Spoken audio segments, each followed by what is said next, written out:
اسی کانٹیکسٹ میں پچھلی دفعہ ہم نے دجال کے اوپر کافی تفصیلی گفتگو کی تھی، تو اسی ویڈیو میں چونکہ میں نے پرانی کسی ویڈیو کا ریفرنس دیا تھا تو بعض لوگوں نے کامنٹس میں یہ لکھا کہ عیسیٰ ابن مریم علیہ السلام کے ٹاپک کو بھی ایک دفعہ دوبارہ سے ایڈریس کیا جائے۔ تو یہ فیڈ بیک جب مجھے دی بھائیوں نے تو میں نے کہا چلیں آج کا جو ہمارا اسپیشل ٹاپک ہے وہ ہم اسی پہ رکھتے ہیں۔ آلریڈی میں نے اس کے اوپر کافی تفصیلی ویڈیوز مختلف اوقات میں ریکارڈ کروائی ہیں، لیکن چونکہ اب ایک ماحول بنا ہوا ہے اس حوالے سے، تو ماحول کے اندر ایک عام آدمی کا انٹرسٹ بھی بات کو سننے کے اعتبار سے زیادہ ہوتا ہے ایز کمپیئر ٹو عام حالات و واقعات کے۔ سیدنا عیسیٰ ابن مریم علیہ السلام اللہ تعالیٰ کے ایک یونیک پیغمبر ہیں۔ جو ایکسٹراڈنری کوالٹیز اللہ تعالیٰ نے عیسیٰ ابن مریم کو دی ہیں وہ کسی اور پیغمبر کو نہیں دی، لہٰذا یہ جسٹیفائی تھا کسی حد تک آزمائش کے طور پر کہ انہیں خدا کا بیٹا مان لیا جاتا۔ ظاہر ہے اللہ تعالیٰ آزمائش پھر کسی ایسی شخصیت کے ذریعے کرے گا نا جسے غیر معمولی صلاحیتیں دی ہوں، ایسی ہستی کہ جس کو اللہ تعالیٰ نے بغیر باپ کے پیدا کیا، اور سورہ مریم میں فرمایا کہ ہم تمہیں اور تمہاری اولاد کو، سیدہ مریم کو فرمایا کہ جہان والوں کے لیے نشانی بنانے والے ہیں۔ اس کے بعد سورہ مریم میں ہی آیا کہ انہوں نے شیرخوارگی کی عمر میں کلام کیا کہ میں اللہ کا پیغمبر ہوں، اس نے مجھے کتاب دی ہے اور مجھے اپنی والدہ کے ساتھ حسن سلوک کرنے والا بنایا ہے، سلام ہو اس دن پر جس دن میں پیدا ہوا، جس دن میں مروں گا اور جس دن دوبارہ اٹھایا جاؤں گا۔ تو عیسیٰ ابن مریم کی پیدائش بھی معجزانہ، بچپن میں اعلان نبوت کرنا، شیرخوارگی کی عمر میں جب دودھ پیتا بچہ ہے، بالکل نیو بورن بیبی، اور اس کے بعد پھر جو معجزات اللہ تعالیٰ نے دیے کہ اندھوں کو اللہ تعالیٰ کے اذن سے شفا دے دیتے تھے، اسی طریقے سے جو کوڑی کے مریض تھے ان کو شفا دے دیتے تھے اللہ کے اذن سے۔ سورۃ المائدہ میں، سورہ مریم میں، سورہ آل عمران کے اندر یہ تین مین صورتیں ہیں جن میں عیسیٰ ابن مریم کا تفصیلی ذکر آیا ہے، وہ آپ خود بھی پڑھ سکتے ہیں۔ اور سب سے بڑھ کر مٹی کی مورت میں پھونک مارتے تھے تو وہ پرندہ بن جاتی تھی اللہ کے اذن سے، اور مردوں کو زندہ کر دیتے تھے اللہ کے اذن سے۔ اب یہ کوالٹیز کسی اور پیغمبر کو اللہ تعالیٰ نے نہیں دی، یہاں تک کہ فرمایا کہ روح من، وہ اللہ کی روح ہے۔ اسی کی وجہ سے بعض لوگوں نے دھوکہ کھایا اور انہیں خدا کا بیٹا کہہ دیا، حالانکہ اللہ تعالیٰ نے عیسیٰ ابن مریم کا سٹیٹس بالکل کلیئر کیا کہ وہ اللہ کے بندے ہیں۔ سورہ آل عمران کی شروع کی آیات کا ٹاپک ہی یہی ہے۔ بہرحال جس شخصیت کے ساتھ اتنے ایکسٹراڈنری چیزیں جڑی ہوں تو انسانیت نے پھر ان کے بارے میں یہی کلیم کرنا ہے کہ کم از کم انہیں خدا کا بیٹا مانو یا پھر خدا کلیم کر دو، اور یہ دونوں عقائد ان کے ساتھ لوگوں نے منسوب کیے۔ کیتھولک کا عقیدہ ہے کہ وہ خدا کے بیٹے ہیں، اور پروٹیسٹنٹ کا عقیدہ ہے کہ وہ عیسیٰ ابن مریم خود اللہ ہیں جو کہ انسانی شکل میں زمین کے اوپر آ گئے، والعیاذ باللہ تعالی۔ اور اللہ تعالیٰ نے دونوں عقیدوں کا رد کیا ہے بڑی تفصیل کے ساتھ۔ سورہ آل عمران میں اور سورۃ المائدہ میں تو جس شان سے ڈسکشن ہوئی ہے وہ تو اپنی نوعیت کی ایک یونیک ڈسکشن ہے۔ لقد کفر الذین قالوا ان اللہ هو المسیح ابن مریم، بے شک وہ لوگ کھلا کفر کر رہے ہیں کہ جو کہہ رہے ہیں کہ عیسیٰ ابن مریم ہی اللہ ہیں۔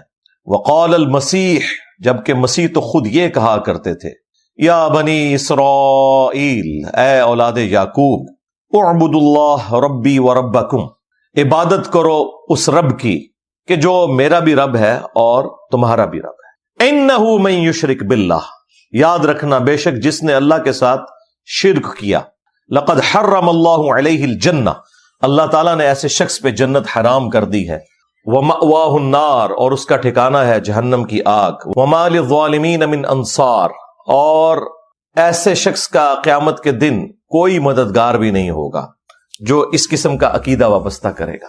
اس سے زیادہ تو بہتر انداز میں سمجھایا نہیں جا سکتا تھا۔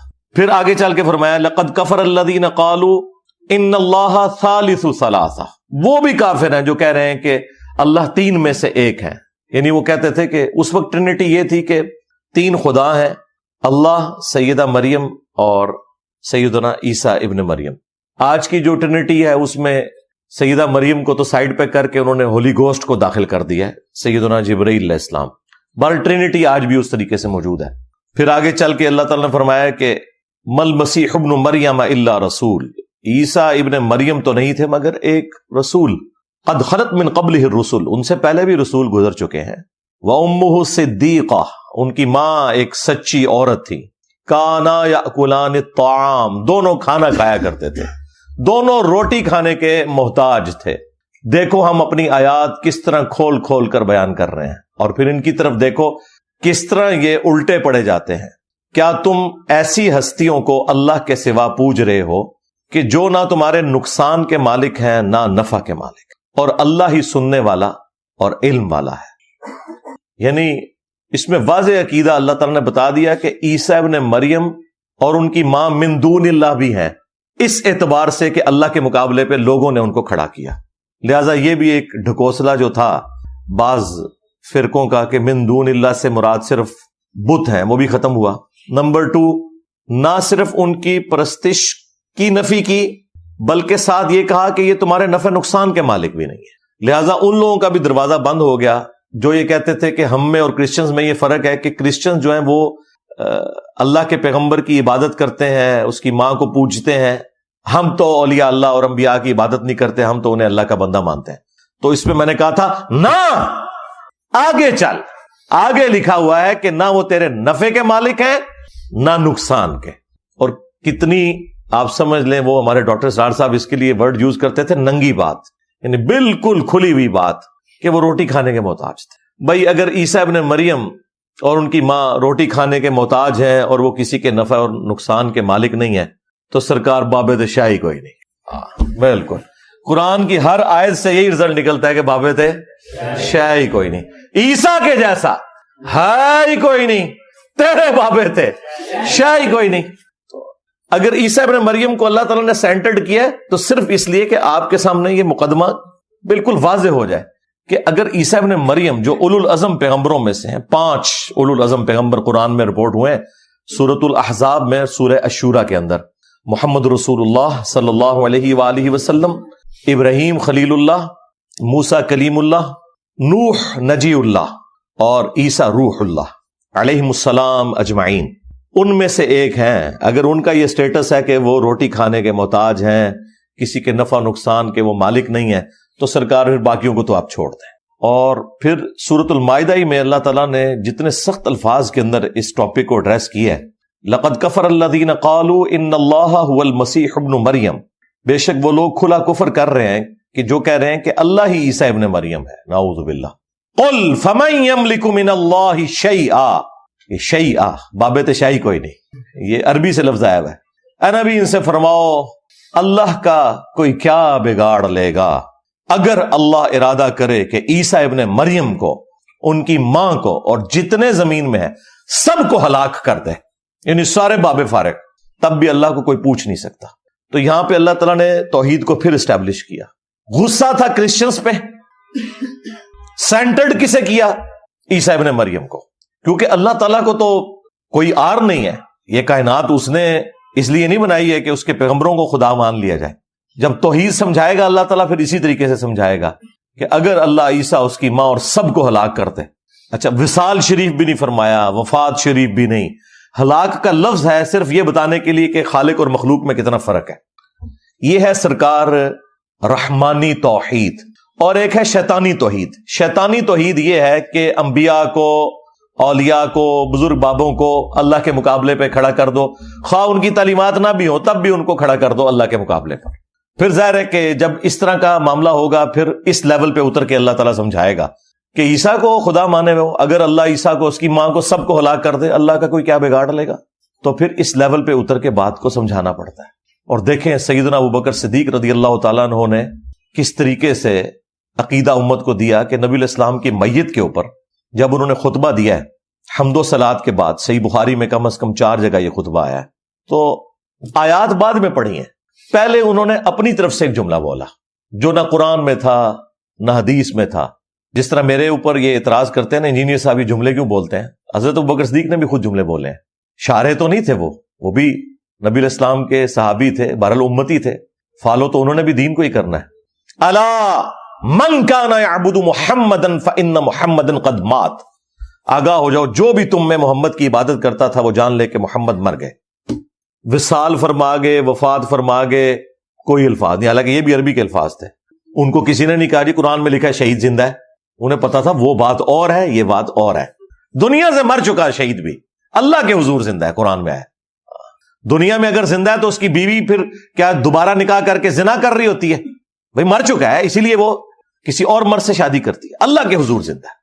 ہاں، نبی کی بیوی اس لیے نہیں کرتی ہے کہ وہ امت کی ماں ہے، اس وجہ سے نہیں کہ نبی آخرت میں زندہ ہے، اس وجہ سے کہ وہ امت کے باپ ہیں اور ان کی بیویاں مائیں ہیں. اس لیے اللہ تعالیٰ نے وہاں پہ یہ والا معاملہ ختم کر دیا. النبی اولا بالمؤمنین من انفسہم وازواجہ امہاتہم. نبی مومنین کی جانوں سے بڑھ کر ان پر حق رکھتے ہیں، نبی کی بیویاں امت کی مائیں ہیں. اور پھر سورۃ الاحزاب میں آگے چل کے آیا کہ اللہ تعالیٰ کے نزدیک یہ بہت بڑا گناہ ہے کہ نبی کی وفات کے بعد تم ان کی بیوی کے ساتھ شادی کرو. یہ اللہ تعالیٰ نے ایک آنر کے طور پر کیا. لیکن دوسری طرف حضرت جعفر طیار شہید ہوئے ہیں غزوہ موتا کے اندر. حضرت علی کے بھائی، ان کی بیوی اسما بنت امیس، ان کے ساتھ حضرت ابوبکر نے شادی کر لی. حالانکہ جعفر وہ ہیں جن کا نام جعفر طیار ہے. بخاری میں ہے کہ اللہ تعالیٰ نے انہیں جنت میں 2 پر دیے ہیں، ان کے بازو کٹ گئے تھے، اس سے وہ اڑتے ہیں جنت میں، یعنی کنفرم زندہ. اور بیوی نے نکاح کر لیا حضرت ابوبکر کے ساتھ، ان سے محمد بن ابی بکر پیدا ہوئے. پھر حضرت ابوبکر بھی فوت ہو گئے، پھر اسی عورت کے ساتھ حضرت علی نے نکاح کر لیا اور محمد بن ابی بکر کی پرورش کی. اور جعفر طیار کا جو بیٹا تھا عبداللہ بن جعفر، اس کی بھی پرورش کی، بلکہ ان کو تو اپنی بیٹی زینب بھی دے دی. تو یہ میں بتا رہا ہوں کہ اگر شہید زندہ ہے تو یہ کیا آگے چل رہا ہے سارا معاملہ، تو وہ زندگی اللہ کے حضور ہے. تو حضرت ابوبکر نے ایک فرضی جملہ بولا، جو بھی تم میں محمد کی عبادت کرتا تھا جان لے محمد مر گئے. وَمَن يَعْبُدُ اللَّهَ، اور جو اللہ کی عبادت کرتا تھا وہ جان لے فَإِنَّ اللَّهَ حَيٌّ لَا يَمُوتُ، کہ اللہ تعالیٰ زندہ ہے، اسے کبھی موت نہیں آئے گی. کسی نے نہیں کھڑے ہو کے کہا کہ حضرت یہ کون سی آیت ہے، یہ کون سی حدیث ہے، یہ آپ اپنی طرف سے باتیں کر رہے ہیں. کسی کی جرت نہیں تھی. انہیں پتا تھا کہ حضرت ابوبکر جو کچھ کہہ رہے ہیں یہ عقیدہ ہے، اپنے انداز میں بیان کر رہے ہیں وہ، کیونکہ انسانیت نے سب سے بڑا شرک عیسیٰ ابن مریم کے نام کے اوپر دیکھا ہے. اس وقت بھی بت پرست 90 کروڑ ہیں اور کرسچنز جو ہیں 2 ارب سے زیادہ ہو چکے ہیں. اس وقت بھی سب سے بڑا شرک ایک پیغمبر کے نام پہ ہو رہا ہے. پیغمبر کا قصور نہیں ہے، ان کے ماننے والوں کا ہے. لیکن نبی علیہ السلام نے کیا فرمایا صحیح بخاری میں، دیکھنا میری شان کو اس طرح بلند نہ کرنا جس طرح نصارہ نے عیسیٰ ابن مریم کو بڑھا دیا. میں اللہ کا بندہ اور اس کا رسول ہوں، مجھے اللہ کا بندہ اور اس کا رسول کہنا. یہ چیز تھی حضرت ابوبکر کے سامنے. تو جناب حضرت ابوبکر صدیق نے ایک فرضی جملہ بولا. کسی صحابی نے نہیں کہا کہ حضرت ہم میں کون رسول اللہ کی عبادت کرتا ہے، آپ مسلمانوں پہ کلمہ کو مشرک ہونے کا فتویٰ کیوں لگا رہے ہیں. انہوں نے تو یہی کہنا تھا نا. یہ سب کچھ کہنے کے بعد انہوں نے آیت پڑھی. میں تو بڑی احتیاط کرتا ہوں، پہلے آیت پڑھتا ہوں، پھر حدیث پڑھتا ہوں، پھر کہتا ہوں بابت شاہی کوئی نہیں. لیکن حضرت ابوبکر صدیق نے پہلے اپنا جملہ بولا کہ جو محمد کی عبادت کرتا تھا جان لے کہ محمد مر چکے، اور جو اللہ کی عبادت کرتا ہے وہ جان لے کہ اللہ تعالیٰ زندہ ہے، اسے موت نہیں آئے گی. پھر کہا کہ قرآن میں آیت ہے وما محمد الا رسول قد خلت من قبلہ الرسل افئن مات او قتل انقلبتم علی اعقابکم. محمد تو نہیں مگر ایک رسول، اگر یہ مر جائیں یا قتل ہو جائیں تو کیا تم دین سے الٹے قدم پھر جاؤ گے. یعنی نبی علیہ السلام پہ تو احسان نہیں کیا نا تم نے اپنی آخرت کے لیے کلمہ پڑھا. پھر پڑھا انک میت وانہم میتون، اے نبی تمہیں بھی مرنا ہے، تمہارے مخالفین کو بھی مرنا ہے، اور پھر تم اللہ کے حضور قیامت کے دن جھگڑا کرو گے، اللہ تعالیٰ فیصلہ کر دے گا. آیات بعد میں پڑھی، عقیدہ پہلے دیا.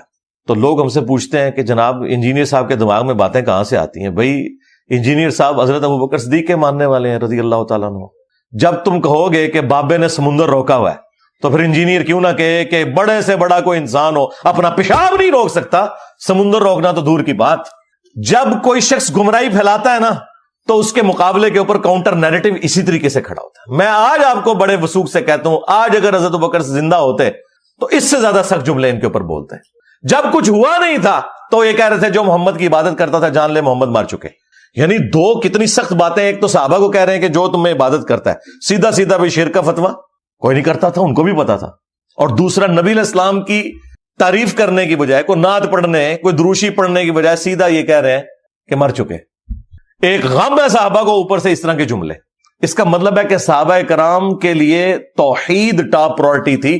انہیں یہ پتا تھا کہ پیغمبر اسی میں خوش ہے جو حضرت ابوبکر صدیق بیان کر رہے ہیں رضی اللہ تعالیٰ عنہ. ہاں، اور یار پیغمبروں کو تو چھوڑ دیں، ہم میں سے جن لوگوں کو توحید کا تعارف ہوا ہے، اگر ہماری شان میں کوئی ایسی کوئی بات کر دے کہ اس میں شرک کا شائبہ ہو تو یقین کریں ہاتھ پاؤں کامنا شروع ہو جاتے ہیں کہ یار یہ کیا بات کر رہے ہو یار. تو پیغمبر تو اللہ تعالیٰ کی کتنی اعلیٰ شناخت رکھتے ہیں. وہ تو سوچ بھی نہیں سکتے کہ ان کے ساتھ کوئی اس طرح کا عقیدہ وابستہ کرے کہ خدا کے مقابلے پہ اسے کھڑا کر لیا جائے. اسی لیے اللہ تعالیٰ نے فرمایا عیسیٰ ابن مریم کبھی یار محسوس نہیں کریں گے اس بات پر کہ انہیں اللہ کا بندہ کہا جائے، نہ کوئی مقرب فرشتہ.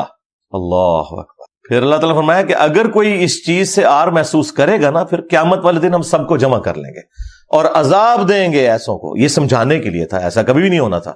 پھر اللہ تعالیٰ نے یہاں تک فرمایا، یہ سورہ النساء میں تھی آیات، سورہ آل عمران میں، کہ کبھی ایسا نہیں ہوا کہ ہم کسی پیغمبر کو نبوت دے کر بھیجیں اور وہ لوگوں سے یہ کہنا شروع کر دے کہ لوگوں میری عبادت کرو اللہ کے سوا یا اللہ کے ساتھ. وہ تو کہتا ہے کونو ربانیین، اللہ والے بن جاؤ، بس سبب اس کے کہ اللہ تعالیٰ نے تمہیں کتاب دی جس سے تم درس دیتے ہو، ایک دوسرے کو تبلیغ کرتے ہو. یہ کیسے ہو سکتا ہے کہ اللہ تعالیٰ تمہیں حکم دے کہ تم انبیاء اور فرشتوں کو رب مان لو؟ کیا وہ تمہیں اس بات کا حکم دے گا کہ تم اسلام لانے کے بعد کافر ہو جاؤ؟ یہ اتنی سخت آیات ہیں سورہ آل عمران کے اندر. خیر یہ ٹاپک تو آج نہیں تھا، میں تو ایک کیفیت تاری ہوئی تو اس طرف چل پڑا. اس کے اوپر آپ میری تفصیلی ویڈیو دیکھ لیں. شیطانی توحید کا فتنہ، شیطانی توحید، شیطانی بابوں کا فتنہ. یہ بابوں کی توحید ہے، پیغمبروں کی توحید کوئی اور ہے، وہ ہے جو قرآن میں رپورٹ ہوئی ہے. خیر ٹاپک کی طرف واپس آئیں. عیسیٰ ابن مریم علیہ السلام سے متعلق مسلمانوں کا یہ اجماعی عقیدہ ہے. 5 جملوں میں وہ عقیدہ بیان کر دیتا ہوں. نمبر 1، عیسیٰ ابن مریم علیہ السلام کو اللہ تعالیٰ نے 33 سال کی عمر میں، 33 ایئرز کی ایج میں زندہ آسمانوں پر اٹھا لیا. نمبر 2، عیسیٰ ابن مریم علیہ السلام قیامت سے پہلے ایک دفعہ اس دنیا میں دوبارہ تشریف لائیں گے. نمبر 3، عیسیٰ ابن مریم جب قرب قیامت میں آئیں گے تو وہ ایک عادل حکمران کے طور پر نازل ہوں گے، صلیب کو توڑ دیں گے، اہل کتاب ایمان لے آئیں گے، دجال کو قتل کریں گے، جزیہ موقوف کر دیں گے، پوری دنیا پہ اسلام کی حکومت ہوگی انشاءاللہ. امام مہدی ان کے لیے گراؤنڈز بنائیں گے، لیکن الٹیمیٹلی جب عیسیٰ ابن مریم آئیں گے تو یہ لیڈرشپ عیسیٰ ابن مریم کے سپرد کر دی جائے گی، کیونکہ دجال کا فتنہ ایک اتنا ایکسٹراڈنری فتنہ ہے کہ وہ دنیا کے انسانوں کے قابو میں آنے والا نہیں ہے. اس کے لیے پھر بڑی پرسنالٹی چاہیے، اور وہ عیسیٰ ابن مریم. اور نمبر 4، وہ 40 سال تک دنیا میں حکومت کریں گے. اسی دوران وہ شادی بھی کریں گے، ان کے بچے بھی ہوں گے، یعنی ان کی عمر 73 ایئرز ہوگی. 33 وہ جو دنیا میں گزار چکے، 40 ابھی انہوں نے گزارنی ہے. اور نمبر 5 عقیدہ ان کے بارے میں یہ ہے کہ جب وہ فوت ہوں گے، مسلمان ان کا جنازہ پڑھ کے انہیں قبر رسول صلی اللہ علیہ وآلہ وسلم کے ساتھ روضہ شریف میں دفن کریں گے. یہ جو 5 عقیدے ہیں نا، یہ قرآن و سنت کے اندر بڑی تفصیل کے ساتھ بیان ہوئے ہیں. اور سب سے بڑی بات یہ ہے کہ امت میں ان 5 عقائد کے معاملے میں کوئی اختلاف نہیں ہے. یہ چند وہ مسائل جن کے اوپر اجماع امت ہے ان میں سے ایک ہے. ویسے کوئی شخص اٹھ کے ختم نبوت کا معنی بدل کے تو غلام احمد قادیانی دجال کی طرح فتنہ کھڑا کر دے تو ہم اسے یہ کہیں گے بھئی ختم نبوت کا عقیدہ جو تم بیان کر رہے ہو، اس طرح کا ختم نبوت کا عقیدہ امتی نبی والا تو کبھی نہیں رہا، یہ تمہاری خرافات ہے. اسی طریقے سے آج کا کوئی فلاسفر یا کوئی ماڈرن عالم دین کھڑا ہو کے کہتا ہے کہ نہیں میں اس عقیدے کو نہیں مانتا، تو بھی تمہاری خرافات ہے. قرآن و سنت اور اجماع امت کے ساتھ تمہارے اس عقیدے کا کوئی تعلق نہیں. تمہاری گمراہی کے لیے اتنا ہی کافی ہے. اجماع امت اتنی بڑی دلیل ہے کہ قرآن کی اتھینٹسٹی اجماع امت ہے. یہ امت نے عملی تواتر اور اجماع سے قرآن ٹرانسفر کیا ہے، ہمارے سامنے نہیں نازل ہوا، یہ ذہن میں رکھیے گا. اور اجماع سے مراد ہوتا ہے جب پوری امت کا ایک عقیدہ ہو. ہاں اگر اختلاف پایا جاتا ہو پھر وہ اجماع امت نہیں ہوتا. تو جس طرح قرآن کے بارے میں یہ اجماعی عقیدہ ہے کہ یہ محفوظ ہے کتاب، سنی ہو شیعہ ہو جتنے بھی ان کے آف شوٹس ہوں سب کا یہی عقیدہ ہے. اس طرح یہ والا جو عقیدہ ہے عیسیٰ ابن مریم والا، اس کے اوپر نہ صرف ود ان اسلام یا مسلمانوں میں اجماع ہے بلکہ انسانیت کا اجماع ہے. جیوز اور کرسچنز بھی مانتے ہیں. خیر ان کے ماننے میں اور ہمارے ماننے میں فرق ہے، لیکن بہرحال ایک پرسنالٹی کے بارے میں سب متفق ہے. تو اس حوالے سے جو لوگ چیزیں نکالتے رہتے ہیں ان کی کوئی اہمیت نہیں ہے. نبی الاسلام نے واضح فرمایا تھا، المستدرک للحاکم میں حدیث ہے، المعجم الکبیر طبرانی کے اندر بھی یہ روایت موجود ہے، اور سورہ النساء کی آیت نمبر 115 اسے سپورٹیو ہے کہ میری امت کبھی بھی گمراہی پر جمع نہیں ہوگی، جماعت پہ اللہ کا ہاتھ رہے گا. یعنی پوری امت اگر کوئی عقیدہ بتا رہی ہوگی نا، وہ کبھی گمراہی پہ مبنی نہیں ہوگا. مثلا پوری امت بتاتی ہے کہ نمازیں 5 ہیں، پوری امت بتاتی ہے کہ نماز قبلہ رخ ہو کے پڑھنی ہے، پوری امت بتاتی ہے کہ فجر کے 2 فرض ہیں، ظہر کے 4، عصر کے 4، 3 مغرب کے اور 4 عشاء کے. یہ اجماعی عقیدے ہیں. پوری امت کا عقیدہ ہے کہ مرنے کے بعد مسلمان کو غسل دے کر، کفن دے کر قبلہ رخ قبر میں رکھنا ہے اور اس کا جنازہ بھی پڑھنا ہے. یہ ایگریڈ اپون چیزیں ہیں، یہ اجماع امت والی چیزیں ہیں. اسی طریقے سے حیات مسیح اور نزول مسیح علیہ السلام کے اوپر بھی امت کا اجماع ہے. کسی بندے کے اختلاف کرنے سے کوئی اس کی اہمیت نہیں ہے کہ اسے اتنا اجاگر کیا جائے کہ آپ ایک مصیبت ڈال کے بیٹھ جائیں. ہم دلائل رکھیں گے انشاءاللہ تعالی، ساتھ ساتھ ان لوگوں کے شیطانی وسوسوں کا رد بھی کریں گے تاکہ ایک عام آدمی کو بات سمجھ آ جائے. سب سے پہلے قرآن پاک میں جو آیات ہیں میں انشاءاللہ وہ کور کروں گا 3 مقامات سے عیسیٰ ابن مریم سے متعلق، جو حیات مسیح اور نزول مسیح سے ریلیٹڈ آیات ہیں، اور ان کی ساتھ ساتھ تشریح بھی کروں گا انشاءاللہ تعالی. اور اینڈ پہ جا کے میں 12 صحیح الاسناد احادیث بیان کروں گا، لیکن وہ آخر میں بیان کروں گا صرف اس لیے کہ وہ لوگ جو یہ سمجھتے ہیں کہ یہ عقیدہ امت نے خود سے گھڑ لیا ہے، قرآن میں اس کی کوئی جڑ موجود نہیں ہے، ان کا رد کرنا اس وقت زیادہ امپورٹنٹ ہے. احادیث تو عموماً آپ نے سنی ہوئی ہیں، لیکن ظاہر ہے کہ ہم تو ہر حدیث ریفرنس کے ساتھ بیان کرتے ہیں. وہ 12 صحیح الاسناد احادیث انشاءاللہ تعالی میں اینڈ پہ بیان کر دوں گا. تفصیل میں جانے سے پہلے ایک دفعہ دروشی پڑھ لیں. اللہم صلی علی محمد وعلی آل محمد واصحاب محمد اجمعین الی یوم الدین. ہاں جی، پہلا مقام جو ہے جی وہ سورہ النساء کی آیت نمبر 156 آنورڈ. سورۃ النساء کنکلوڈ ہو رہی ہے ان آیات کے اندر. جیوز نے جو اللہ تعالیٰ کی نافرمانیاں کی ہیں ان کی ایک فہرست آپ سمجھ لیں، پورا مقدمہ ان پہ قائم کیا. انہی میں سے ایک چیز اللہ تعالیٰ نے بیان فرمائی عیسیٰ ابن مریم کے حوالے سے کہ اللہ تعالیٰ نے جیوز کے دلوں پر جو مہر لگا دی، اس کی چند وجوہات میں سے ایک وجہ یہ بھی تھی. اعوذ باللہ من الشیطان الرجیم، بسم اللہ الرحمن الرحیم. وَبِكُفْرِهِمْ وَقَوْلِهِمْ عَلَى مَرْيَمَ بُهْتَانًا عَظِيمًا. اور یہ جو ان کے دلوں کے اوپر اللہ نے مہر لگائی وہ بسبب اس کے کہ انہوں نے کفر کیا، اور ان کا یہ قول جو انہوں نے سیدہ مریم کے اوپر ایک بہت بڑا بہتان لگایا، نعوذ باللہ، کہ ان کا بیٹا جو ہے یہ آؤٹ آف ویڈ لاک پیدا ہوا ہے بجائے اسے معجزہ ماننے کے. وَقَوْلِهِمْ، اور ان کا یہ کہنا بھی، اِنَّا قَتَلْنَا الْمَسِيحَ عِيسَى ابْنَ مَرْيَمَ رَسُولَ اللَّهِ، کہ بے شک ہم نے تو مسیح کو، عیسیٰ ابن مریم کو قتل کر دیا جو کہ اللہ کے رسول ہیں. اب اس کے اندر ایک بڑی حیران کن بات ہے چھپی ہوئی کہ عیسیٰ ابن مریم جو کہ رسول اللہ ہے ان کو قتل کرنے کا دعویٰ یہ کر رہے ہیں، کیونکہ رسول کبھی بھی قتل نہیں ہوتا، انبیاء قتل ہوئے ہیں.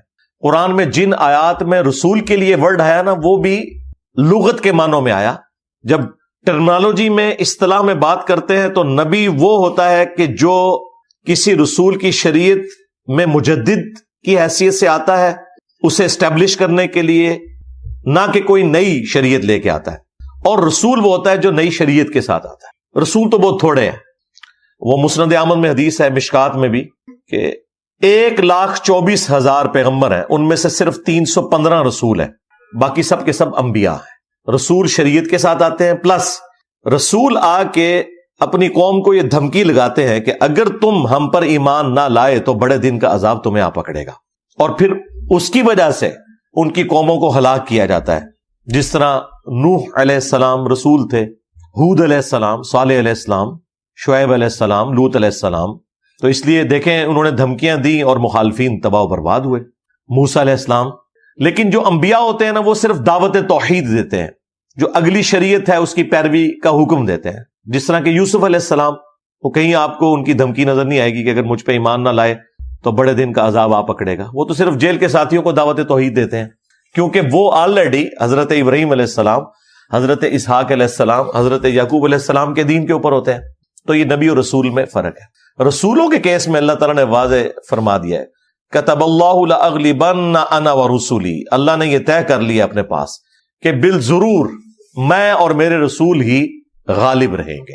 رسول کبھی قتل نہیں ہوگا، کیونکہ رسول اگر دھمکی لگائے اور خود قتل ہو جائے تو اس کی رسالت تو پھر گئی نا.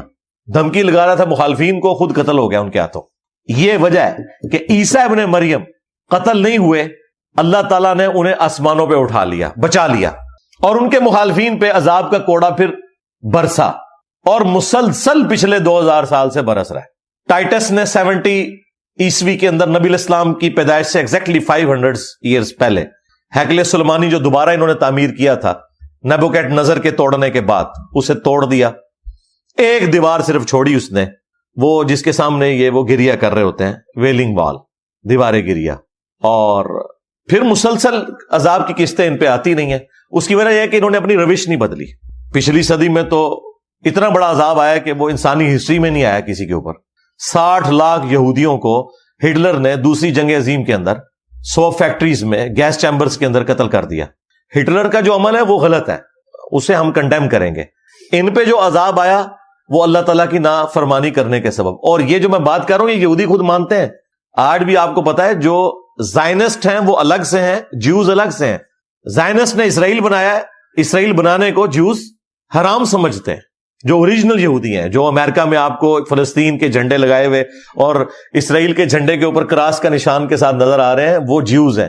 وہ یہ کہتے ہیں کہ ہم نے نہیں یہ کام کرنا کہ ہم الگ سے ریاست بنائیں. جب تک ہمارے گناہوں کی معافی نہیں ہوتی اس وقت تک اللہ تعالیٰ ہمیں حکومت نہیں دے گا, اور وہ اللہ ہی ہمیں حکومت بنا کے دے گا, کیونکہ انہوں نے تو موسیٰ علیہ السلام کو بھی کہا تھا کہ اللہ ہی جا کے جہاد کرے, ہم نے نہیں کرنا.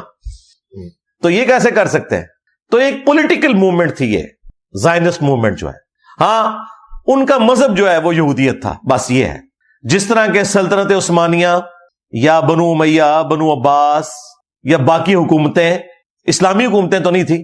ہاں وہ بادشاہ جو تھے وہ مسلمان تھے, اس کی وجہ سے ذرا اسلام کا ٹپا لگ گیا, ورنہ کام کوئی مسلمانوں والے نہیں تھے. نہ سلطنت مغلیہ کے کام مسلمانوں والے تھے الا ماشاء اللہ. تو اس چیز کو آپ نے سمجھنا ہے, اللہ تعالیٰ رسولوں کی حفاظت کرتا ہے. تو عیسیٰ ابن مریم کی بھی اللہ نے حفاظت کی کہ انہیں اٹھا لیا, تو اور ان کے مخالفین پہ عذاب کے کوڑے مسلسل برس رہے ہیں. آخری کوڑا برسنا ہے جب قرب قیامت میں انہوں نے خود نازل ہونا ہے. تو اس وقت پھر جیوز اور کرسچن اسلام قبول کر لیں گے, لیکن جو اس وقت بھی نہیں کریں گے نا, ان کے خلاف پھر قتال ہوگا. وہ بخاری مسلم میں آیا کہ اگر کسی درخت یا پتھر کے پیچھے بھی کوئی یہودی چھپا ہوگا نا, تو اتنا بڑا اللہ کا عذاب ہوگا کہ وہ درخت اور پتھر بھی بولے گا کہ اے مسلم میرے پیچھے یہودی ہے, اسے قتل کر دے. اے بریلوی دیوبندی اہل حدیث شیعہ نہیں, اے مسلم. تو لہذا مسلم بن جاؤ, خدا دن آ جائے. تو ایک غرقد کا درخت نبی الاسلام کہتے ہیں کہ وہ یہودیوں کا درخت ہے, وہ نہیں بولے گا, جس کی کاشت انہوں نے بہت بڑے پیمانے پہ کی ہے. انہوں نے تو خیر کسی اور وجہ سے کی, بہرحال الٹیمیٹلی اس کے پیچھے یہ وجہ بھی ہے, وہ بہت بڑی جھاڑی ہوتی ہے ریگستان میں, اتنی گھنی جھاڑی وہی اگ سکتی ہے. اس میں ایک بندہ کیا, کئی بندے بھی آپ چھپا دے تو نظر ہی نہ آئے. درخت نما جھاڑی ہے وہ, تو وہ غرقد کا درخت ان کو پناہ دے گا. ادروائز وہ قتل کیے جائیں گے میدان جنگ میں. عام حالت میں نہیں قتل کرنا, نہ کسی مسلمان نے یہودی کو, نہ کسی یہودی نے مسلمان کو, صرف میدان جنگ کا معاملہ ہے. تو اللہ تعالیٰ نے حفاظت فرمائی عیسیٰ ابن مریم کی, آسمانوں پہ ان کو اٹھا لیا, اور ان کے مخالفین پہ, چونکہ وہ رسول تھے. تو یہ جو الفاظ ہیں کہ ہم نے قتل کر دیا عیسیٰ ابن مریم کو جو رسول اللہ تھے, ایسا نہیں ہو سکتا. اچھا یہاں پہ مجھے ضمناً یاد آیا, اللہ کی راہ میں مارا جانا ایک بہت بڑا اعزاز ہے. ہر نبی کی خواہش ہوتی ہے کہ وہ قتل ہو, ہر رسول کی خواہش ہوتی ہے کہ وہ اللہ کی راہ میں شہید ہو, لیکن اللہ کا رول اپنی جگہ ہے. اس رول سے باہر کوئی خواہش اللہ تعالیٰ پوری نہیں فرماتا, لیکن اس کی کمپنسیشن کسی درجے میں جس کے لیے چاہے فرما سکتا ہے. اور وہ ہمارے نبی الاسلام کے کیس میں ہوا. بخاری مسلم میں حدیث ہے کہ میری خواہش ہے کہ میں اللہ کی راہ میں قتل کیا جاؤں, پھر زندہ کیا جاؤں, پھر قتل کیا جاؤں, پھر زندہ کیا جاؤں, پھر قتل کیا جاؤں. خواہش تو تھی, لیکن کیسے قتل ہوتے ہیں؟ کتب اللہ لأغلبن انا ورسولی, اللہ نے تو یہ طے کر لیا رسول قتل نہیں ہوں گے. نبی الاسلام تو رسول تھے, وہ نبی تو نہیں تھے. یعنی نبی ان معنوں میں کہ صرف نبی نہیں تھے, رسول تھے, تو نہیں قتل ہو سکتے تھے. اللہ نے ایک اس کا آلٹرنیٹو دیا, اور وہ یہ صحیح بخاری کے اندر موجود ہے. نبی الاسلام اپنی وفات کے دنوں میں یہ کہتے تھے کہ خیبر کے موقع پر جو مجھے ایک یہودیہ نے زہر دیا تھا وہ مسلسل میری رگیں کاٹ رہا ہے, اور آج میں اس کی تکلیف میں ہوں. یعنی نبی الاسلام کو جو زہر دیا گیا 4 سال پہلے آلموسٹ خیبر کے موقع پر, اللہ نے اس زہر کو واپس لوٹایا, اور اس زہر کے اثر سے نبی الاسلام کی وفات ہوئی. تو آنرری طور پہ آپ کو شہادت مل گئی, ورنہ اس وقت تو کئی صحابہ شہید ہو گئے تھے. ابو داؤد میں بڑی تفصیلی حدیث ہے, بخاری میں موجود ہے, بلکہ اس یہودیہ کو پھر قصاص کے طور پر قتل بھی کروایا گیا تھا. اسے پوچھا گیا یہ کیا حرکت کی ہے؟ اس نے کہا کہ میں نے اس لیے کی کہ اگر تو یہ اللہ کے رسول ہیں تو اللہ تعالیٰ ان کی حفاظت کر لے گا، اور اگر یہ اللہ کے رسول نہ ہوئے تو ہماری جان چھوٹ جائے گی ان سے. وہ تو بخاری کے الفاظ ہیں، جب نبی علیہ السلام نے اپنی زبان پہ وہ بوٹی کا ٹکڑا رکھا، وہ جو بکری کا گوشت تھا، تو اس گوشت میں سے آواز آئی کہ مجھے نہ کھائیں، میرے اندر زہر ہے.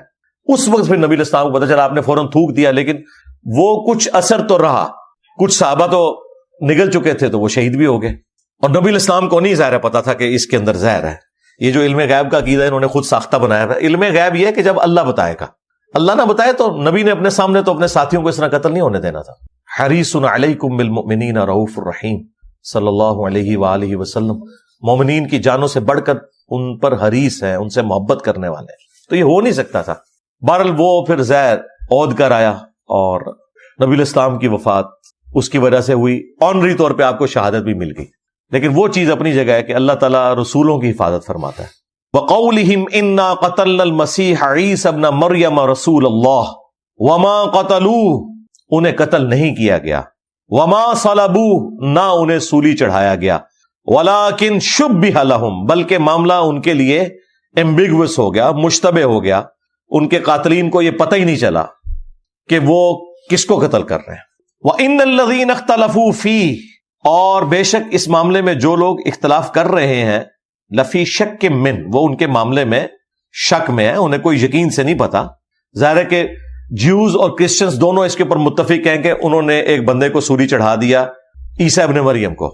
یہودیوں نے چڑھایا اور کرسچنز انہیں اس معاملے میں عیسیٰ ابن مریم کا قاتل سمجھتے ہیں. اسی وجہ سے ان دونوں نے کبھی بھی ایکا نہیں کیا. یہ آج جو آپ کو ایکا نظر آ رہا ہے، اس کی ریزن کوئی اور ہے، وہ میں دجال والی ویڈیو میں بتا چکا ہوں. ما لہم بہ من علم، اس معاملے میں ان کے پاس کوئی علم والی بات تو ہے نہیں ہے. الا اتباع الظن، سوائے اس کے کہ یہ اپنے گمان کی پیروی کر رہے ہیں. وما قتلوہ یقینا، اور یقیناً انہیں قتل نہیں کیا گیا. بل رفعہ اللہ الیہ، بلکہ اللہ تعالیٰ نے انہیں بلند کر لیا اپنی طرف. وکان اللہ عزیزا حکیما، اور بے شک اللہ تعالیٰ غالب ہے، حکمت والا ہے. یہ اللہ کی حکمت ہے. اللہ تعالیٰ اس بات پر بھی غالب تھا کہ جو لوگ انہیں قتل کرنا چاہ رہے تھے انہیں تباہ کر دیتا، لیکن اللہ کی حکمت یہ ہے کہ ان کو اس وقت کچھ نہیں کہا. عیسیٰ ابن مریم کو یہ اللہ تعالیٰ نے اوپر اٹھا لیا. اس میں واضح آ گیا کہ نہ وہ قتل ہوئے، نہ سولی دیے گئے، اور یقیناً وہ قتل نہیں ہوئے، بلکہ اللہ نے انہیں اپنے پاس اٹھا لیا. اب یہ بڑا اچھا موقع تھا کہ یہاں پہ اللہ تعالیٰ فرماتا کہ وہ اپنی نیچرل ڈیتھ فوت ہوئے، فلاں جگہ ان کی قبر ہے. نہیں، فوت ہونے کا ذکر ہی نہیں ہے. یہ ذکر ہے کہ قتل نہیں ہوئے، سلیب نہیں دیے گئے، بلکہ اللہ نے انہیں اپنے پاس اٹھا لیا. تو یہ اتنے غیر معمولی الفاظ بتا رہے ہیں کہ اللہ تعالیٰ نے انہیں زندہ اٹھایا. اور اس کی جو تفصیلات ہیں وہ جو مسلم مفسرین ہیں، امام طبری ہوں یا امام ابن کثیر ہوں، انہوں نے مختلف روایتیں نقل کی ہیں. ظاہر ہے کہ اس کی تفصیلات نبی علیہ السلام نے تو کوئی بیان نہیں فرمائی، بس اتنا ہی عقیدہ ہے کہ یہ اللہ تعالیٰ نے انہیں زندہ آسمانوں پہ اٹھا لیا. لیکن وہ ایونٹ کیا ہوا تھا وہ تفصیلات ہمیں نہیں بتائی گئی ہیں. بعد میں پوپ کی لائبریری سے 17ویں صدی کے آغاز میں، آلموسٹ آج سے کوئی 400 سال پہلے، ایک انجیل کا ورژن نکلا تھا، انجیل برناباس کا. اب کرسچنز تو انجیل برناباس کو نہیں مانتے. بعد میں ٹرکی میں بھی ایک سمگلنگ کے دوران بھی کچھ سال پہلے ایک اس کا نسخہ ایک بندے کے ہاتھ لگ گیا تھا، اور وہ اب ٹرکی کے میڈیا کا تو دعویٰ ہے کہ وہ 1500 سال پرانا نسخہ ہے، نبی علیہ السلام کی پیدائش سے بھی پہلے کا ہے. اگر واقعی ایسا ہے اور اس میں وہی کچھ لکھا ہوا ہے تو یہ تو بڑی غیر معمولی بات ہے، کیونکہ پھر مسلمانوں پہ تو الزام نہیں لگایا جا سکتا کہ یہ انہوں نے خود لکھا ہے. لیکن اس کی کوئی کاربن ڈیٹنگ نہیں ہوئی بھی، لہٰذا میں وثوق سے نہیں اسے آن کر سکتا کہ واقعی وہ 1500 سال پرانا ہے. میں نے انجیل برناباس پڑھی ہے، اس کا جو مزاج ہے اس کتاب کا، اس میں تو مجھے نہیں لگتا کہ یہ کتاب کسی بھی اعتبار سے اللہ تعالیٰ کی طرف سے نازل ہوئی ہوئی انجیل ہے. اور مسلمانوں میں چند سکولرز ہیں جو کرسچنز کے ساتھ اس معاملے میں ایگری کرتے ہیں کہ یہ کسی مسلمان نے لکھ کے برناباس کے متھے ماری ہے. اس میں بڑی عجیب و غریب چیزیں بھی ہیں. اور دوسرا، الہامی کتابیں سینٹرڈ اراؤنڈ گاڈ ہوتی ہیں، وہ سینٹرڈ اراؤنڈ نبی علیہ السلام کے ہے. حتیٰ کہ اس میں یہاں تک لکھا ہوا ہے کہ حضرت آدم علیہ السلام کو جب اللہ تعالیٰ نے پیدا کیا تو ان کے جو ہے دائیں انگوٹھے پہ لا الہ الا اللہ اور بائیں انگوٹھے پہ محمد رسول اللہ ظاہر کیا، پھر نبی علیہ السلام کا تعارف کروایا، پھر انہوں نے چوم کے آنکھوں کو لگایا، وہ بریلوی پیش کرتے ہیں، وہ کہتے ہیں انجیل برناباس میں، تو کسی بریلوی نے اس زمانے کے لکھی ہوئی ہے یہ، تو میں تو ایگری نہیں کرتا کیونکہ اس کا مزاج ہی نہیں ہے. ہاں یہ کوئی کہہ سکتا ہے کہ جی وہ مزاج اس لیے نہیں ہے کہ اس میں تبدیلیاں ہو گئی، لیکن اوورآل وہ اس طرح کا مزاج اس میں نظر نہیں آتا جو آپ کو گاسپل آف جان میں، لیوک میں اور مارکس اور میتھیو میں نظر آتا ہے. بہرحال جن کی جذباتی ایفیلیشن ہے ہم اس کو ہرٹ نہیں کرنا چاہتے، لیکن اگر یہ سمجھتے ہیں کہ ٹرکی میں 1500 سال پرانا نسخہ ہے تو ٹرکی کو تو فوراً سے پہلے کاربن ڈیٹنگ کروانی چاہیے. میں کہتا ہوں نہیں، گورا آپ کا مقدمہ مان لے گا، اگر کاربن ڈیٹنگ سے اس کی ڈیٹ نکل آئے وہ تو بڑی آسانی سے پتا چل جاتا ہے کہ یہ کتنا پرانا نسخہ ہے. جس طرح قرآن پاک کے بھی کچھ نسخوں کی کاربن ڈیٹنگ ہوئی ہے، حضرت عثمان کے زمانے کے نکلے ہیں وہ رضی اللہ تعالیٰ عنہ، آکسفورڈ کی لائبریری میں رکھے ہوئے ہیں، تو اس کی بھی کروائیں. اور میرا خیال ہے اس کی نہ کروانا اور اس کو اس طریقے سے ہائی لائٹ نہ کرنا ہی اس کو مشکوک بنا دیتا ہے. بہرحال انجیل برناباس کا میں نے ذکر اس لیے کر دیا کہ شاید کوئی اس کی طرف ریفر کرے، اور کئی لوگوں نے تو وی لاگس پورے بنا دیے ہیں. وہ اتنے مضبوط دلائل نہیں ہے کہ ہم ان کے سامنے پیش کریں کیونکہ وہ ان کو مانتے نہیں ہیں. ہمارے پاس آلریڈی گاسپل آف جان کے اندر اتنی تفصیلی نبی علیہ السلام سے متعلق پیش گوئیاں موجود ہیں، ڈیوٹرانومی چیپٹر میں، تورات کے اندر بھی، کہ وہ تو ڈاکٹر ذاکر نائک نے اور احمد دیدار صاحب نے بڑی تفصیل کے ساتھ اس کے اوپر ویڈیوز ریکارڈ کروائی ہوئی ہیں کہ ہمیں برناباس کا سہارا لینے کی ضرورت نہیں. بہرحال اس میں بھی ایک سٹوری ملتی ہے کہ عیسیٰ ابن مریم کے لیے آسمان سے 4 فرشتے نازل ہوئے اور ان کا ایک حواری تھا یہودا، اس نے خیانت کر دی تھی حضرت عیسیٰ کے ساتھ اور ان کی رہائش گاہ کی جگہ بتا دی تھی، اور وہاں پہ رومنز کے فوجی پہنچ گئے، بت پرست رومنز کے. پپٹ حکومت اس وقت یہودیوں کی تھی لیکن اوورال بت پرستوں کی تھی، تو فائنل ڈیسیژن ان کا ہی ہوتا تھا. تو وہ یہودیوں نے عیسیٰ ابن مریم کے خلاف سازش کر کے ان کے کان بھرے. بہرحال وہ جب رومن فوج گرفتار کرنے کے لیے آئی تو وہ جو یہودا تھا اس نے ان کو کہا کہ بھئی میں جس کی طرف اشارہ کروں گا نا اے میرے استاد، تو تم نے اسے گرفتار کر لینا. ظاہر ہے وہ تو دوسری جگہ سے فوج آئی ہوئی تھی، اس زمانے میں کوئی تصویریں تو نہیں ہوتی تھی نا کہ آپ پیش کریں کہ جناب یہ ہے، آپ کو اس کو آپ نے نامعلوم افراد میں شامل کر لینا ہے. اس زمانے میں تو یہ نہیں ہوتا تھا. تو وہ جب اندر گیا، اس نے اشارہ کیا، تو وہیں پہ اللہ تبارک و تعالیٰ نے پھر معجزانہ طور پر جب وہ اندر گیا تو اس ایکٹیویٹی کے پرفارم ہونے سے پہلے ہی اللہ تبارک و تعالیٰ نے ایسا معاملہ کیا کہ وہاں پہ اندر تو اندھیرا تھا. جب یہ یہودا انٹر ہوا نا تو ظاہر بھاگ دوڑ مچ گئی. اسی دوران انہوں نے وہاں شمع وغیرہ روشن کی، مودی نے گھٹنے ٹیک دیے اس کے سامنے. اور مجھے تو خطرہ ہے کہ حضرت ٹرمپ نام لیے بغیر جو کہتے تھے نا کہ اتنے جہاز گر گئے، وہ 7 سے شروع ہوئے تھے، پھر 8 9 10 11 12، اس میں ملک کا نام نہیں لیتے تھے. عین ممکن ہے کہ وہ کہیں کہ پاکستان کے گرے تھے. وہ ظاہر ہے جب دوستی ہو گئی، یا بیلنس کرنے کے لیے کہیں کہ جی اتنے جو ہیں وہ پاکستان کے گرے تھے اور اتنے انڈیا کے. ابھی تک تو فی الوقت امریکہ دونوں جانب کھیل رہا ہے. افغانستان اور پاکستان کی جنگ میں انہوں نے آفیشلی پاکستان کو سپورٹ کیا ہے امریکہ نے. مستقبل کا نہیں پتا، بظاہر تو ایسے نظر آ رہا ہے کہ وہ سپورٹ کر رہے ہیں. آئے دن ہمارے پی ایم صاحب کی بھی تعریف کرتے ہیں، فیلڈ مارشل صاحب کی بھی تعریف کرتے ہیں، اور دوسری طرف ایران کے اوپر حملہ بھی کر دیا ہے، اور انڈیا کو ہلہ شیری بھی دی ہوئی ہے، اور انڈیا کی سپورٹ کے ساتھ افغانستان BLA اور TTP کو پناہ دیے ہوئے ہیں، اور پاکستان کے لیے یہ سارے کے سارے معاملات مشکل در مشکل ہوتے چلے جا رہے ہیں. سب سے بڑا ظلم امریکہ نے ہمارے ساتھ یہ کیا کہ $7 ارب کا اسلحہ افغانستان میں چھوڑ کے وہ چلے گئے. ظاہر ہے ان کے لیے لے کے جانا مشکل تھا، لیکن اس کا کوئی حل نکالا جا سکتا تھا، UNO کو انوالو کرتے. اب وہ ان کھر دماغ لوگوں کے ہاتھ لگ گئے، اور وہ اسلحہ بجائے اس کے کہ اسلام دشمنوں کے خلاف استعمال ہوتا، انہوں نے مسلمانوں کے خلاف ہی استعمال کرنا شروع کر دیا. اگلے 5 علمی پوائنٹس انشاءاللہ میں اسی حوالے سے ڈسکس کروں گا جو افغانستان اور پاکستان کی یہ حالیہ جنگ شروع ہوئی ہے 26 فروری 2026 کو. لیکن تفصیل میں جانے سے پہلے ایک دفعہ دروشی پڑھ لیں.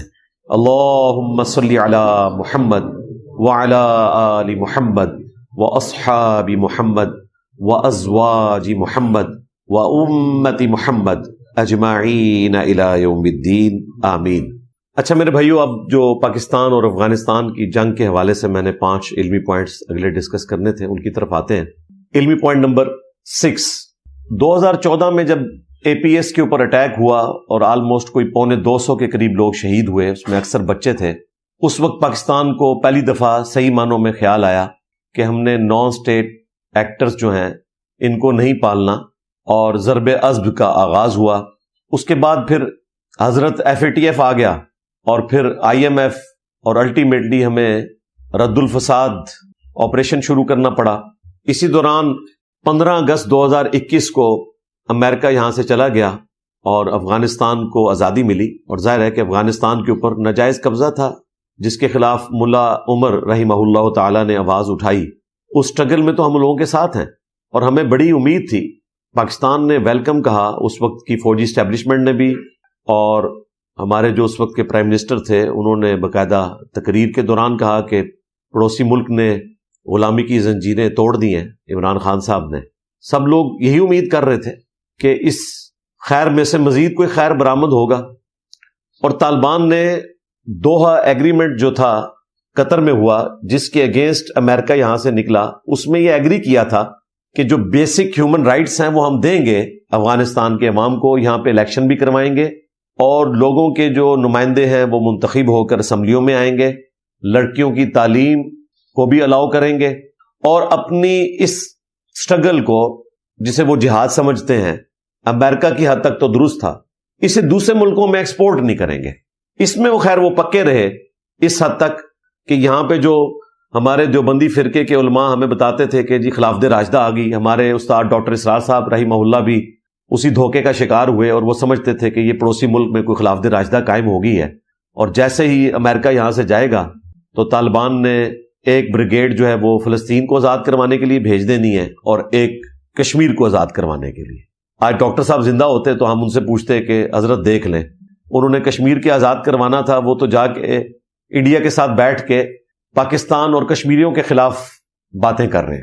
جب امریکہ یہاں سے گیا تو اس کا انڈائریکٹلی نقصان پاکستان کو اس حوالے سے ہوا کہ جتنے TTP کے دہشت گرد امریکہ نے ان جیلوں میں قید کیے ہوئے تھے، جب TTA جو ہے تحریک طالبان افغانستان، انہوں نے اپنے قیدیوں کو رہا کیا تو TTP یعنی تحریک طالبان پاکستان کے دہشت گردوں کو بھی آزاد کر دیا۔ اور صرف یہ نہیں، چائنا میں جو دہشت گردی کر رہے تھے جہاد کے نام کے اوپر، وہ جو سو کالڈ مجاہدین پکڑے ہوئے تھے وہ بھی آزاد کر دیے، اور اس سے بڑھ کر $7 ارب کا مفت کا ان کو اسلحہ مل گیا جو امریکہ چھوڑ کے یہاں سے بھاگ گیا، اور وہ افغانستان نے اسلحہ اپنے محسنوں کے خلاف استعمال کرنا شروع کر دیا، یعنی کہ پاکستان کے خلاف۔ پاکستان نے کبھی سوچا بھی نہیں تھا کہ ان کے ساتھ یہ کچھ ہوگی۔ آپ ذرا ان دنوں کی خبریں لگا کے دیکھیں، انڈیا میں صف ماتم بچھی ہوئی تھی کہ یہ مولوی آ گئے ہیں اور یہ تو پاکستان کے پالتو ہیں، اور اب تو انڈیا کے لیے کوئی سنوائی نہیں ہوگی افغانستان میں، کیونکہ اشرف غنی کی رجیم کو سپورٹ کرتے تھے انڈیا کے لوگ بھی اور ان کی حکومتیں بھی، اور اس وقت وہ طالبان کو نان اسٹیٹ ایکٹر کے طور پر جانتے تھے۔ لیکن آپ کو پتہ ہے کہ پیسے کا فتنہ، مال کا فتنہ اس امت کا سب سے بڑا فتنہ ہے۔ مال کے ذریعے پھر انڈیا نے ان کو بھی رام کر لیا، بجائے اس کے کہ وہ نیوٹرل رہتے اگر پاکستان کا ساتھ نہیں دینا تھا۔ ویسے تو پاکستان کے ساتھ اخلاص کا رویہ ہونا چاہیے تھا کہ آلموسٹ 40 سال تک پاکستان نے لاکھوں افغانیوں کو یہاں پہ رکھا، پناہ دی۔ اتنی بڑی پناہ کبھی کسی ملک نے دوسرے ملک کے رہنے والے شہریوں کو نہیں دی، اور ظاہر ہے ہمارے لیے سعادت کی بات تھی، ہمارے مسلمان بھائی تھے اس وقت، تو ایک خیر سگالی کے جذبے کے طور پر ایسا ہوا۔ اتنا لمبا نہیں ہونا چاہیے تھا کیونکہ اس کی وجہ سے پھر تکلیف ہوئی۔ اب ان کو نکالتے ہوئے خود ہمیں بھی تکلیف ہوتی ہے۔ ظاہر ہے جو بچے یہاں پہ پیدا ہو کے جوان ہو چکے ہیں ان کا ملک تو پاکستان تھا، تو ان کے ساتھ تو بڑی زیادتی والا معاملہ اس حوالے سے ہوا، لیکن قانوناً جو کچھ ہوا وہ درست ہوا، اور وہ بھی ابھی نہیں ہونا تھا اگر افغانستان کی رجیم پاکستان کے ساتھ یہ دہشت گردی والے معاملات نہ کرتی تو۔ علمی پوائنٹ نمبر 7، اگست 2021 سے لے کر آج تک آلموسٹ کوئی 4000 کے قریب پاکستانی فوجی شہید ہو چکے ہیں اس افغان رجیم کے ہاتھوں، اور ہزاروں عوام الناس میں سے بھی لوگ شہید ہو چکے ہیں۔ اس دوران درجنوں، بلکہ اگر چھوٹے لیول پر دیکھا جائے تو سینکڑوں دفعہ مذاکرات بھی ہوئے ہیں، لیکن اس کا کوئی رزلٹ نہیں نکلا۔ ایون ستمبر 2025 میں جو معاملہ شروع ہوا اور اکتوبر 2025 کے اندر پاکستان افغانستان کی پہلی دفعہ جب یہ جنگ شروع ہوئی، اس کے بعد سے لے کر ابھی تک، یہ دوبارہ جنگ شروع ہونے تک 26 فروری 2026 تک 65 دفعہ مذاکرات ہو چکے ہیں۔ یہ جن لوگوں کو حیضہ ہوا ہے نا کہ جی مسلمان بھائی ہیں جی مذاکرات کریں، تو مذاکرات ہو رہے ہیں۔ ہمارے جو بڑے مسلمان بھائی ہیں نا، ترکی، قطر، سعودی عرب، انہوں نے تو ہاتھ اٹھا لیے ہیں کہ ان طالبان کا کوئی علاج نہیں ہے۔ صبح کے وقت کوئی اور بات کرتے ہیں، شام کے وقت کوئی اور بات کر دیتے ہیں. ان کو بھی بڑا شوق تھا مذاکرات کروانے کا، وہ بھی رج گئے نے. یہ حقیقت بات ہے کہ لاتوں کے بھوت جو ہیں وہ باتوں سے نہیں مانتے. تو یہ مذاکرات کا جو راگ لاپتے رہتے ہیں، ان کے لیے میں نے عرض کیا کہ مذاکرات کافی ہوئے ہیں لیکن کوئی رزلٹ نہیں نکلا. الٹیمیٹلی جب یہ پچھلے دنوں ایک شیعہ مسجد کے اوپر انہوں نے اٹیک کیا اور 70-80 کے قریب لوگ شہید ہوئے اور 200 کے قریب اس میں زخمی ہوئے اسلام آباد کے قریب، اس کے بعد پھر پاکستان کو یہ اندازہ ہوا کہ ان کو ہم نے اب ایئر اسٹرائک کے ذریعے جو وہاں سے تشکیلیں بھیجتے ہیں، یہ کتنی دکھ کی بات ہے. یہ تشکیل کی ٹرم جو ہے وہ تبلیغی جماعت کے لیے استعمال ہوتی تھی، اور یہاں پہ جو دہشت گرد تنظیمیں ہیں وہ بھی اس کے لیے وہی ٹرم یوز کرتی ہیں، تشکیل. تو جو ان کے کیمپ بنے ہوئے تھے افغانستان میں، ان پہ حملہ کیا. یہ جو شیعہ مسجد کے اوپر دھماکہ ہوا تھا، اس کی ذمہ داری داعش نے قبول کی تھی، اور داعش اور طالبان یہ آپس میں بھی لڑ رہے ہیں. امریکہ کے جانے کے بعد حکومت میں طالبان آ گئے ہیں اور طالبان کی جگہ داعش نے لے لی ہے. داعش جو ہیں وہ وہابی اسکول آف تھاٹس ہیں، اہل حدیث، وہ کہتے ہیں ہماری حکومت قائم ہو. طالبان جو ہیں وہ دیوبندی اسکول آف تھاٹس ہیں، یہ آپس میں لڑتے ہیں. جس طریقے سے امریکہ کو لڑنا پڑتا تھا طالبان کے خلاف، اب طالبان کو لڑنا پڑتا ہے داعش کے خلاف. تو یہ جو شیعہ مسجد کے اوپر اٹیک ہوا جس میں 80 کے قریب لوگ شہید ہوئے، اس کی ذمہ داری داعش نے لی تھی. داعش کے ٹھکانوں کے اوپر اور ٹی ٹی پی کے ٹھکانوں کے اوپر حملے کیے، پاکستان نے ایئر اسٹرائکس کی. ہم لوگ یہی سمجھ رہے تھے کہ یہ شاید طالبان کی مرضی سے ہوا ہے، کیونکہ طالبان کے کہنے میں وہ نہیں ہے، اور ہمیشہ طالبان یعنی ٹی ٹی اے، تحریک طالبان افغانستان،